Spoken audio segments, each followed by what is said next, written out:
Good morning and welcome to Mobile Growth Summit Global Virtual Conference 1.0. My name is Vivek Girotra and I'm excited to present to you on the topic of fighting fraud, a matter of trust. A quick introduction about me before we get into the meat of things. I'm currently Senior Director of Growth Marketing at Elevate Labs, a company that makes a brain training game and as well as a new meditation app. Previously, I spent time working at advertising and media agencies under the WPP umbrella and at several companies focused on app marketing and in the dating and gaming sectors. Across my career, I have overseen performance marketing media buys in excess of $200 million. And from my time at Machine Zone, I'm also part of 4 patents in mobile fraud. That includes some of the things we will talk about today. A quick outline of the topics we're going to cover today. First, I'm going to take a look at overall numbers of fraud and how they impact the industry. Second, we'll cover some of the most common types of fraud and how to recognize them. Three, I talk about a framework from which to think about fraud today in 2020. Four, I will talk about how you should go about making the decision to invest in a solution that's right for your product. And fifth, I'll talk about how to not get scammed by companies that claim to protect you but are instead just fleecing you. So, a quick look at some macro trends here. So, worldwide mobile advertising crossed $188 billion in 2019, and in 2020 is expected to be in excess of $200 billion. The sheer amount of spends and dollars at play gives a lot of incentives for bad actors to try and take advantage of marketers in this scenario. Now, there are many different numbers floating around, but one I have from AppsFlyer is that fraud last year is estimated to cost around $5 billion to marketers. And uh, the way this is distributed right now is that Android has 75% market share and approximately 30% of installs are considered to be fraudulent. On iOS, which has 25% market share, approximately 5% of installs are thought to be fraudulent. This huge discrepancy is primarily because of the open source nature of Android, which allows a lot of malware and other different factors to creep in and infect the applications on the phone. When we look at distribution of fraud by sectors, it's really clear that fraud follows the money. Gaming is, I would say, one of the most competitive sectors in the mobile app industry right now. Unless you have the virality of a Fortnite or a PUBG, it is pretty much impossible to make your game succeed without the help of a successful paid acquisition marketing strategy. And because of that, a lot of the fraudulent actors focus on gaming. And you can see that almost 40% of the installs in gaming have some sort of fraudulent probability around it. This is closely followed by social and entertainment, which are also some of the most booming sectors in the mobile app economy right now. So, moving on to different types of fraud, there are broadly two types of fraud: attribution fraud and faked installs. Within attribution fraud, there are further two more, one of which is click injections. Now, this happens primarily on Android, first of all, and this is where some malware exists on your Android phone that is constantly monitoring the different apps on the phone. And because of its fraudulent nature, it is able to inject a click right before the app is opened, thus claiming last click attribution for that install. So the install and the users are very real, but the attribution is incorrect and it goes towards the fraudulent provider. The way to look at this is one of the key signs that you may be at risk here is to monitor your click to install times and see if the users are installing a few seconds after the click. And if that amount or percentage is really large, that means you may be subject to some click injection fraud. The fix for this is actually fairly simple, and especially now, uh, after Google updated the Refer API last year, which now provides accurate install timestamps for the time when the user pressed the download button on the Play Store, and also from the time where the user actually opened the app. So if at any point you see that the click happen in between these two timestamps, you can deduce that this is definitely click injection and you should ask for your money back. The second type of attribution fraud is click spamming. This happens primarily in iOS, and this is where real organic users are attributed to dodgy sources by virtue of probabilistic matching, which is most often fingerprinting type. Because almost 1/3 of users on iOS have limit at tracking turned on. They do not have a device ID, which is why they end up matching on fingerprinting techniques. And because that is fundamentally a probabilistic matching technique, that is sometimes taken advantage of by a bunch of these fraudulent sources. So what they do is they take the known IPs of, say, cell towers and match it with the different devices available on iOS. And that is not too many to be, especially compared to Android. So there's a limited number of fingerprinting signatures that can be generated. And this is definitely a huge problem on iOS because you do want to, to get and to reach the users who do not have a device ID. At the same time, you don't want to get scammed by click spammers.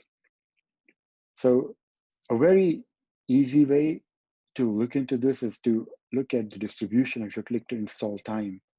And if you find that it doesn't follow the power law as it should, and looks more like the one in the right, then there are chances that you are the victim of click spamming. Another metric to look at is the click to install conversion rate.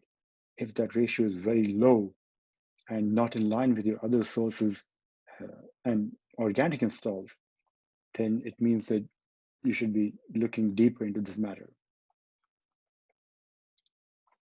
Now, under fake installs, the first type is basically good old device farms where you have hundreds of these devices in some country like Vietnam or India, where they're programmed to basically just install an app, claim attribution, reset the device ID, and repeat the process all over again. So, this is a little bit uncommon right now because I think a lot of the marketers have caught on to this type of fraud, but it can still happen. So that's something we definitely should be careful about. Something to monitor is definitely your drop off after install open. If your engagement or retention looks really bad for some specific sources or a publisher, that is a sign that there may be fraudulent installs happening. So apart from that, also nowadays, a lot of the MMPs and different software companies have blacklists for specific IPs that these scammers are known to use. That's something you should also take advantage of. Lastly, and this is the most sophisticated type of fraud, which is SDK spoofing or bots. This is where this is where these fraudsters actually manage to get a list of real device IDs and are able to break down your SDK signature, which is how they're able to send real server calls to your MMP with real device IDs, but so they're essentially spoofing the presence of the SDK on those devices, but your app doesn't actually exist on those devices. So this is definitely not so easy to find out. Some ways that you can look at it is always ensure that you have the latest SDK of your MMP installed so that it is up to date with the latest fraud protections, and also having some sort of a check to or monitor the SDK version of the app installs that are coming through, and that's the one which is the one you already have in your app.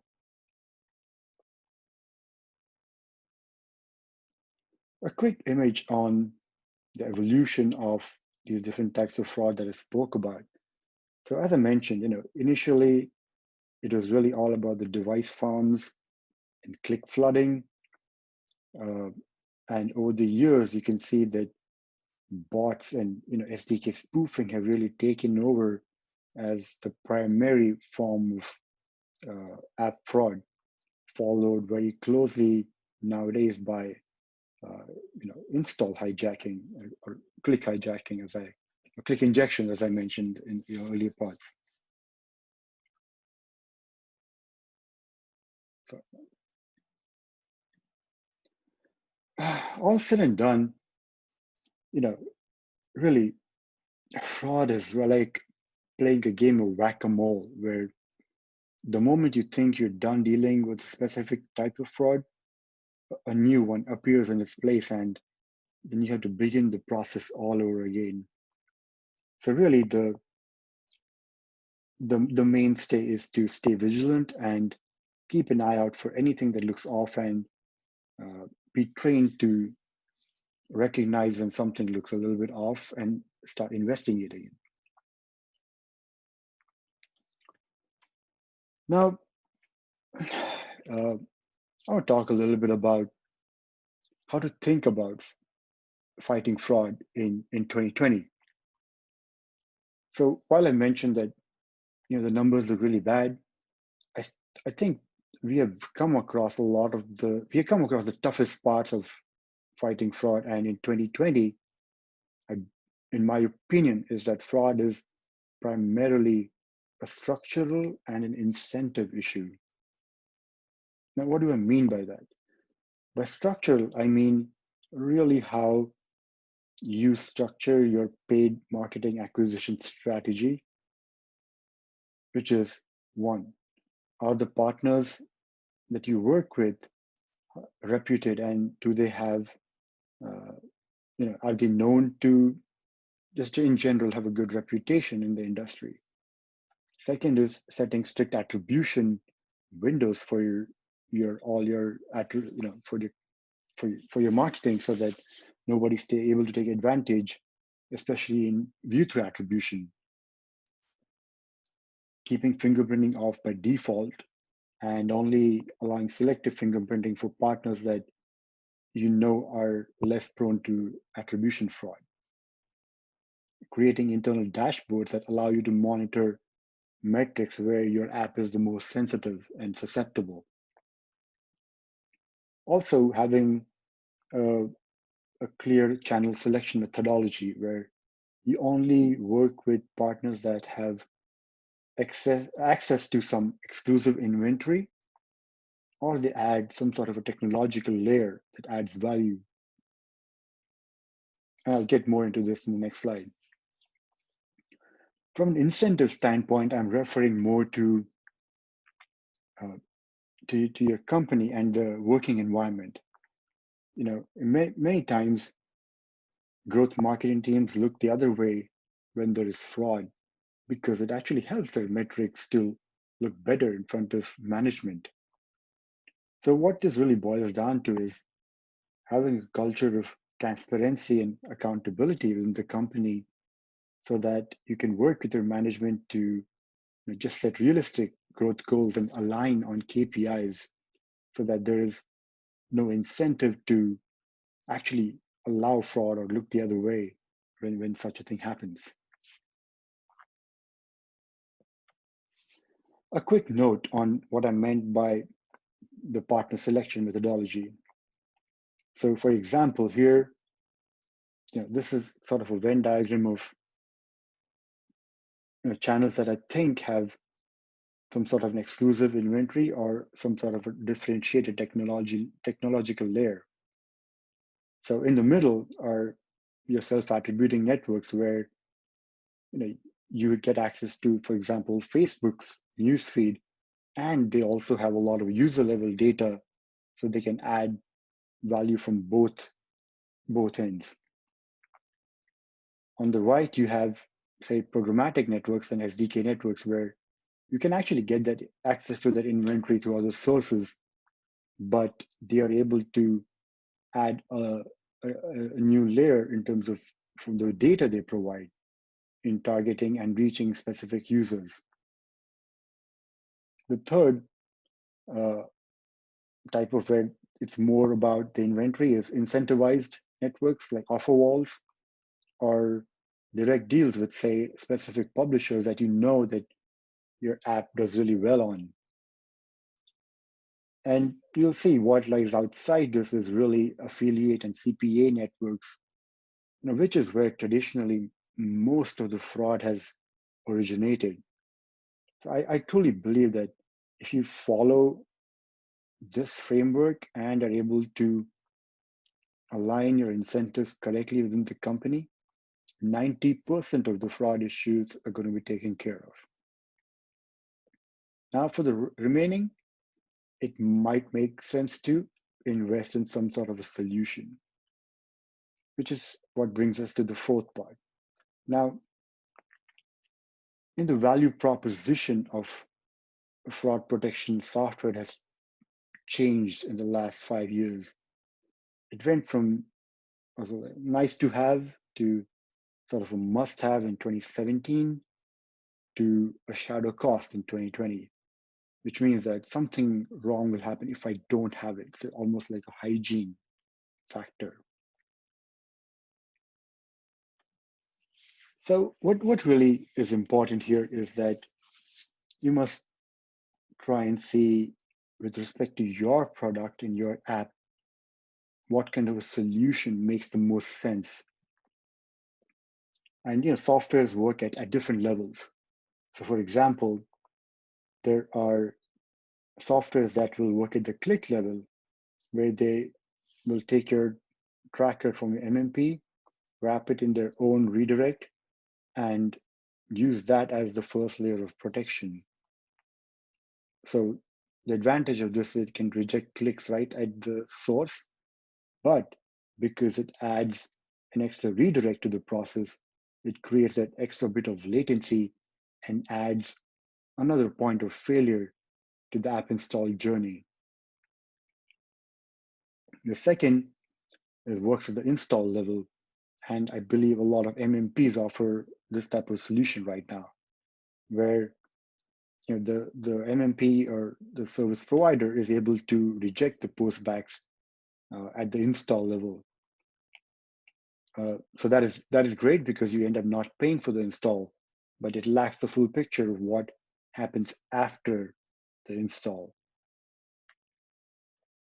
The third is software that works at post-attribution level. And this is where a lot of fraud does happen, where it's not immediately recognizable at the install level, but you really have to monitor post-install metrics to understand the value of the installs. The advantage of this is that you do get the full user level journey information, but then it also involves overheads in terms of processing, understanding information, and then having to actually negotiate refunds with the specific vendors. So really, depending on your product, whether it's a game or a social or an entertainment app or something else, it's really important to first get the first part right in terms of your structures and incentives, and then think about which of these makes the most sense for your application.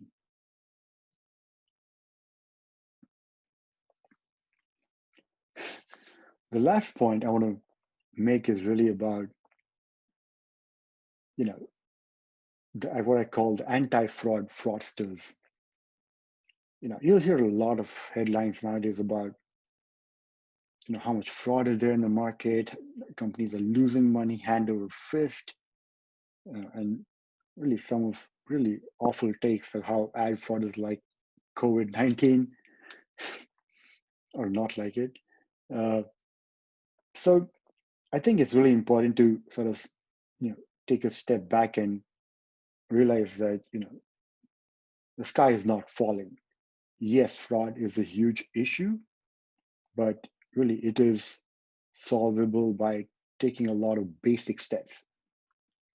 So I think it's really important to understand the incentives of the firms who offer these solutions and come up with these news articles before spending a large amount of your money in some sort of a solution to prevent fraud, which more often than not is unproven and also scales linearly with the amount of marketing spends.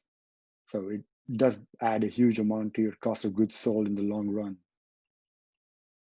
The fact of the matter is that majority of the firms do not need these complex offerings, which, like I said before, are mostly unproven. So I think it's really important to not get taken for a ride by these companies and be clear about what is it that you want and how to get there. So a quick recap of the things we spoke about today. So yes, fraud is a persistent and problematic issue for the industry, but it is very much solvable. 2, it's important to understand the most common types of fraud and how to recognize them from your existing metrics and dashboards. 3, fraud is primarily a structural and an incentive issue, and it is important to work with a select list of partners based on the methodology I outlined earlier and align internal teams accordingly. 4, invest in solutions that make the most sense for your product and your applications. And 5, don't fall for alarmist marketing and get taken for a ride by these companies. That's it. Thank you so much for listening. And you can, if you have any questions, you can email me or find me on Twitter or any other forms of social media. I will also be online for the next 30 minutes to answer any questions that you may have in the chat room below. Thank you so much and have a great rest of the conference.